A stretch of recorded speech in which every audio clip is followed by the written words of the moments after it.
dan selamat sejahtera.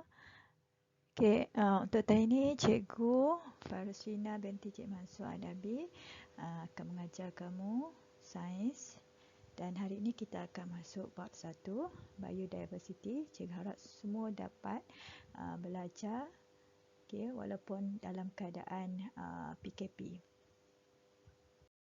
So, untuk hari ini, objektif pembelajaran, semua murid dapat memahami biodiversity, manakala kriteria kejayaan, kamu dapat menyatakan maksud biodiversity dan kamu juga dapat menyatakan kepentingan biodiversity.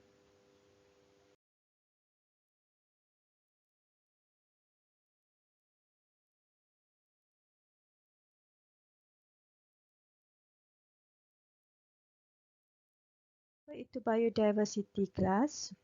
Biodiversity ialah pelbagai organisma. Siapa organisma? Iaitu mikroorganisma. Benda hidup yang tidak dapat dilihat mata kasar. Contoh, virus. Virus COVID-19. Haiwan, haiwan yang besar-besar, haiwan yang besar kecil. Contohnya cacing, ikan paus, unta, kalajengking. Itu beberapa contoh, dan juga pelbagai tumbuhan. Rumput, pokok betik, pokok mangga, pokok durian, sayur-sayuran, buah-buahan. So, semua organisma ini dikenali sebagai biodiversity. Kenapa ada banyak organisma? Kerana wujudnya kepelbagaian habitat. Habitat ialah tempat tinggal dan juga disebabkan oleh kepelbagaian cuaca. Ada cuaca sejuk, ada cuaca sejuk, panas, lembap. Organisma berbeza mempunyai ciri-ciri yang berbeza. Untuk menyesuaikan diri dia dan bermandiri di habitat masing-masing. So, contohnya dekat gurun. Kucing tak boleh hidup di kawasan gurun kan, sebab kawasan panas. So, haiwan yang sesuai dan tumbuhan yang sesuai ialah kaktus dan juga unta. Kehidupan laut. Haiwan yang macam mana hidup di kawasan laut? Iaitu haiwan seperti ikan. Kalau pokok mangga, dia tak boleh hidup dalam laut.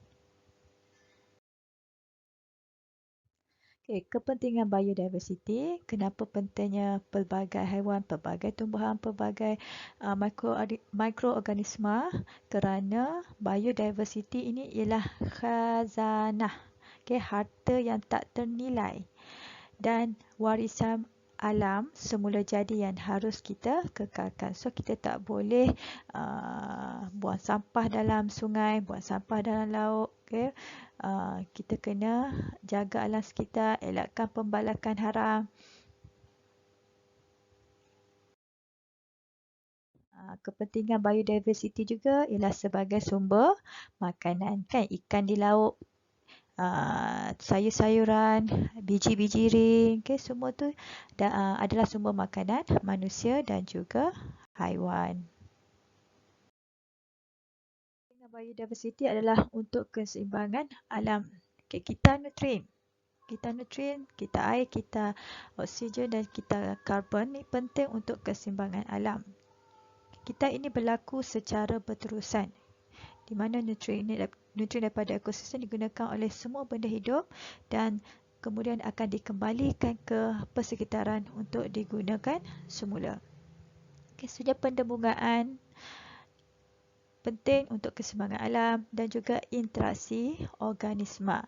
Interaksi antara benda hidup dengan benda bukan hidup. Contohnya interaksi antara manusia, haiwan, tumbuhan dengan cahaya matahari, dengan udara. Interaksi antara sesama organisma, contohnya antara haiwan dengan haiwan, manusia dan dengan haiwan, penting untuk keseimbangan alam. Itu juga sesuai digunakan sebagai tempat rekreasi kerana kawasan yang kaya dengan pelbagai haiwan, tumbuhan boleh jadikan tempat untuk kita beriadah. Contohnya zoo negara. Okay, kepentingan biodiversity seterusnya adalah sebagai perubatan. Pelbagai tumbuhan herba boleh digunakan dalam pembuatan ubat-ubatan dan juga bahan dalam kosmetik. Okay, seterusnya kepentingan biodiversity adalah sebagai bahan mentah industri. Contohnya kayu balak, okay, buluh, rotan. Kebanyakannya digunakan untuk pembuatan perabot, bangunan, okay? Dan juga ada yang digunakan dalam pembuatan alat muzik. Okay, biodiversity juga penting dalam bidang pendidikan. Okay, kepelbagaian mikroorganisma haiwan dan tumbuhan ini digunakan dalam penyelidikan saintifik oleh para saintis untuk mengembangkan ilmu pengetahuan dan juga mencipta teknologi. Okay, seterusnya pengurusan biodiversity secara berkesan. Kita tak nafikan aktiviti harian kita sekarang ini banyak memerlukan bahan mentah seperti kayu balak untuk tujuan membuat bangunan, membuat perabot. Oleh sebab itu, kita harus kawal aktiviti penyahutanan ini supaya kita dapat memelihara haiwan tumbuhan yang tinggal di kawasan tersebut daripada mengalami kepupusan. So, apakah kaedah-kaedah untuk memelihara dan memelihara biodiversity daripada terus mengalami kepupusan ataupun terus terancam? Kaedah pertama iaitu dengan mengharamkan pembunuhan atau perdagangan haiwan dan tumbuhan endemik dan terancam. Contohnya kat sini tumbuhan dan haiwan terancam ialah pokok bunga pakma yang jarang-jarang kita dapat lihat. Dan juga seperti badak sumbu, orang hutan.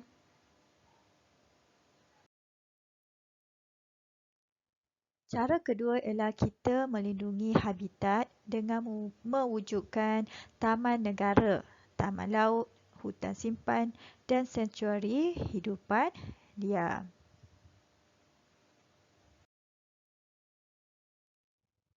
Cara ketiga ialah melalui program pembiakan untuk membantu perhutanan semula. Sebab kita melakukan aktiviti pembalakan, pokok-pokok yang telah ditebang itu harus diganti dengan anak-anak benih. Supaya kawasan tersebut tidak mengalami kepupusan tumbuhan. Dan juga haiwan terancam seperti penyu, kita wujudkan pusat penetasan penyu. Okey, apa itu spesies endemik? Spesies endemik ialah spesies haiwan atau tumbuhan yang hidup berkelompok dalam satu habitat tempat tinggal yang terbatas di sesebuah lokasi tertentu. Contoh spesies endemik ialah seperti harimau Melaya, seperti bunga rafflesia yang hanya kita boleh jumpa di kawasan hutan tropika. Tumbuhan periuk kera, penyu belimbing,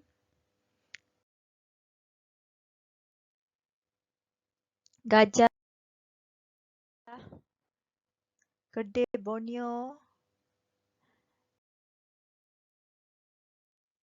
Akhir sekali ialah pemeliharaan in situ dan pemeliharaan ex situ. Apa itu pemeliharaan in situ? Apa itu pemeliharaan ex situ? Ialah satu langkah pemeliharaan biodiversity. Okey, pemeliharaan in situ ialah satu cara kita nak kekalkan spesies di habitat asal. Kita nak kekalkan haiwan dan tumbuhan di tempat asal. Contoh tempat asal dia adalah taman negara, hutan simpan kekal dan taman laut. Kita hanya kekalkan spesies tersebut seperti diharangkan berlakunya aktiviti pembalakan di kawasan taman negara, hutan simpan dan juga taman laut.